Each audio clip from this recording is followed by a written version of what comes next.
মনোরঞ্জন হালদার মহাশয়ের বাড়ি বেতাই, উত্তর জিতপুর, তাবুপাড়া, নদিয়া। আমরা এসেছি আপনাদের মনোরঞ্জন করতে পৌরাণিক কাহিনীর নানান চরিত্রের সমাহার নিয়ে। বিশেষ আকর্ষণে থাকছে শীতকালীন তাণ্ডব নৃত্য। আমরা ভীষণভাবে কৃতজ্ঞ শ্রী মনোজিৎ হালদার মহাশয়ের কাছে, যার ডাকে, যার আমন্ত্রণে, যার আন্তরিকতায় আজ আমরা এই উক্ত অনুষ্ঠানে এসে উপস্থিত হয়েছি।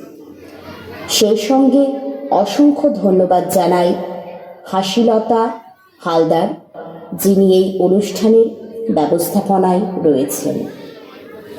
তাই বেশি কথা না বাড়িয়ে আমরা অনুষ্ঠানের মূল পর্বে প্রবেশ করব। তার আগে একটি ঘোষণা। অনুষ্ঠানের ক্ষেত্রে কোনো প্রকার ভুল ত্রুটি হলে নিজের সন্তান ভেবে মার্জনা করবেন। আর কথা না বাড়িয়ে অনুষ্ঠানে ফিরব। চারুবিক্রম নৃত্যকলা কেন্দ্রের কলাকুশলীদের অনুষ্ঠান দেখতে থাকুন, উপভোগ করুন। ধন্যবাদ।